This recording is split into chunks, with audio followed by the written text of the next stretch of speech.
Hi everyone. It's nice to be here. I have delayed making this because I thought it needed to be perfect. But then I realized experiencing grief is not perfect. So I know that all of you will bear with me and understand that this, grief is what it is. So I'm Stefanie Fackrell. I am the founder of Disruptive HR. I've been in recruiting and HR my whole career, and I'm so thrilled that Rethinkability has asked me to come today and talk about grief and my experience with grief.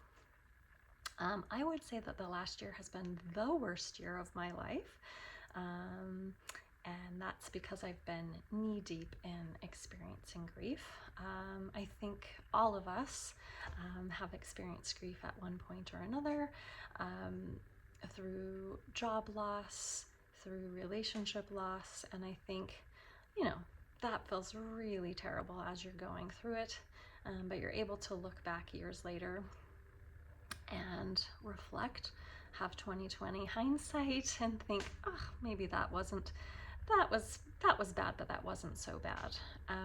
And I would say, the night of July 6th, when I got the phone call that my brother was killed by a drunk driver, that's the kind of grief that is life-changing and never leaves you. So,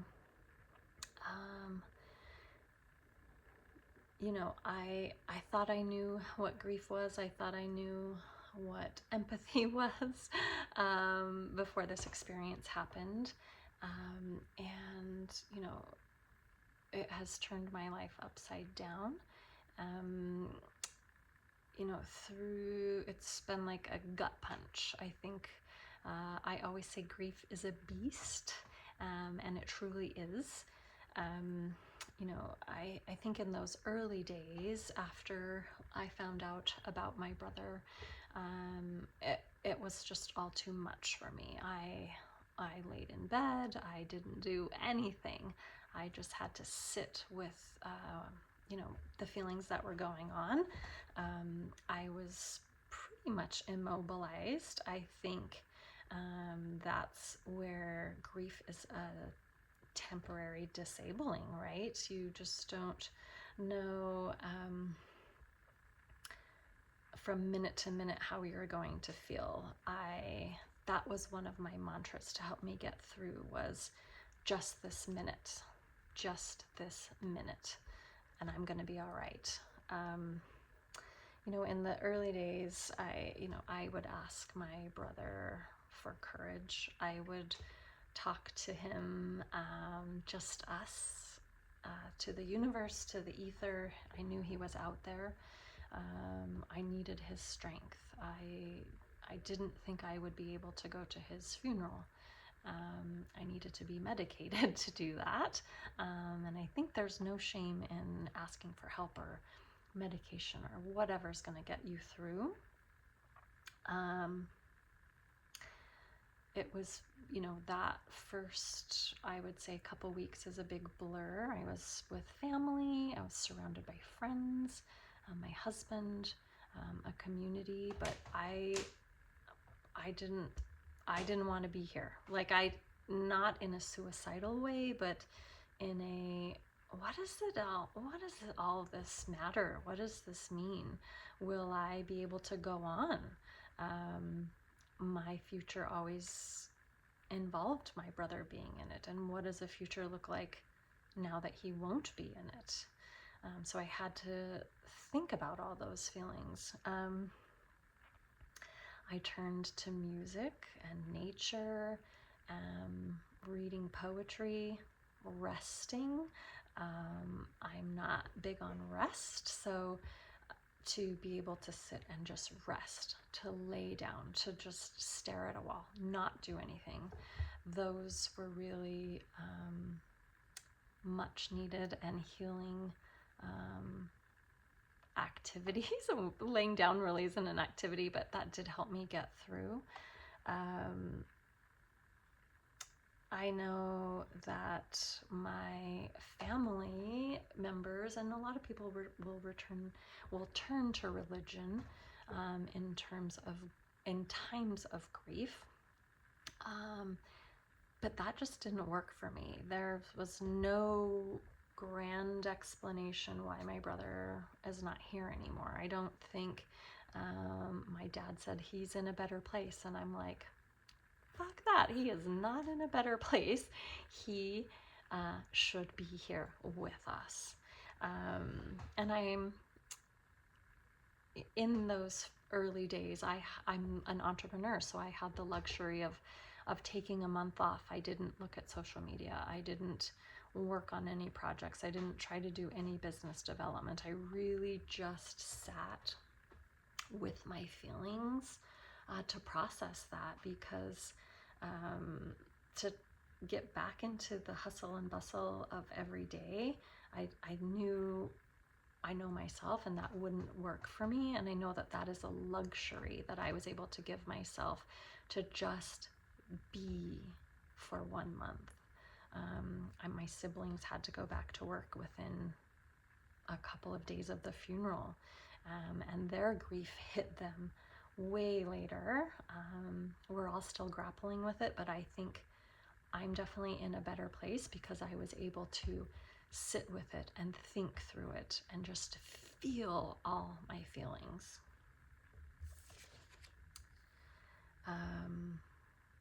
They do talk about the stages of grief. Elizabeth Kubler-Ross.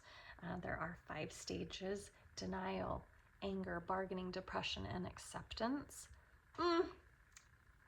I may have cycled through those. I may still be cycling through those. I don't buy that that you ever have to accept, that you I think throw out the playbook. I think grief is so unique and everybody's experience is going to be different. Don't buy into that you have to be over it in a certain amount of time. You can read books, you can hire a grief coach, but really it's a personal experience that only you know and you understand within yourself. It's definitely not linear. There's no timeline. And I don't think that anyone should put pressure on themselves to feel that they need to be over anything at any certain amount of time. I think, one of the beautiful things for me is sitting with this grief and trying to commune with other people. I had once I came out of my cocoon of grief, I started to go out and be in the community again, which was very hard because I'm still very fragile. I went to go get this tattoo of my brother's initials, and the tattoo artist shared her experience of grief with me. I went and got my car a tune-up, and my mechanic shared his story of grief with me. And these experiences were so healing for me because I didn't feel alone. And people who have experienced grief like mine understand the spot that I'm in and understand how long-term it's going to be. Again, I'm just speaking about my experience. Everybody's experience will be different in how they process and handle grief. But it really is a beast, and you should be very delicate with yourself. It does help you understand the perspective of other individuals. I always thought I knew what grief was. I thought I knew what empathy was, but until this happened, I was awakened to what it really is and how difficult it really is. I'm still very delicate. I am able to get through long periods of time without breaking down, but I could hear a heavy metal song that my brother liked and cry my eyes out for 5 minutes, and that's okay. There's no shame, there's no judgment. I give myself grace. I always offer myself grace because I think that this is something I'm going to live with forever, this grief. It will get lighter. It will not be as tender, but it will always be there. I do like to say that I'm in my soft girl era, my emo era. And it is my pleasure and my good fortune that I've been able to share my grief and have it resonate with people and have it be an open door where people can speak to me about their grief, where they haven't been able to do that because it feels stigmatized or they've been told that they need to get over it.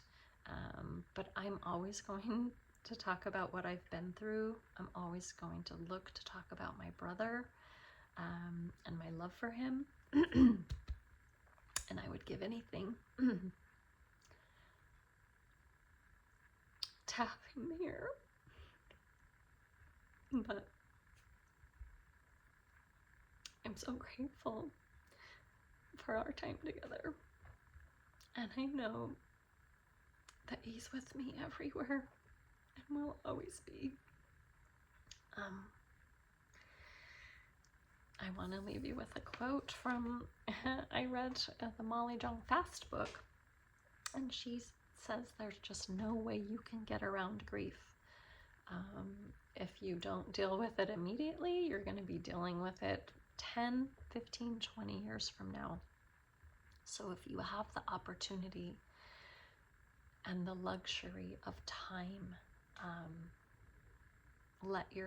no matter, if you go through a situation like mine, which I hope you never do, grief is going to come for us all, and I think you just need to allow yourself time and space and surround yourself with people who will listen and comfort you.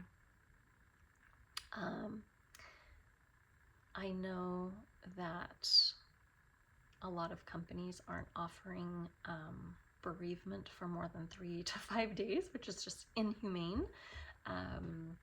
But there's an amazing company that I got connected with after I came back online into real life. Bereave, BEREAVE. They are trying to change the landscape of how companies offer bereavement leave. And so if you are in control of your organization's HR policies, I highly recommend that you get in touch with Bereave or a company similar to them, because grief doesn't have a timeline. 2 days, 3 days, that's just inhumane.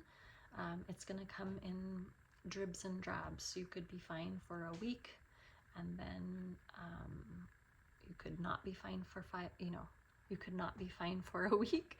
You could be fine for 6 months, and then you might have something come up where you need some time off. Anyway, it's been my pleasure to talk about my experience, and if I can help just one person, know that I see you and I'm holding you in my heart. If you are experiencing grief now or have in the past, just sit with it and let yourself feel it. Be in your soft girl or soft boy era. It's okay. And it's going to make you a more empathetic and compassionate person, whether you were looking for that or not. Thank you so much. It's been a pleasure.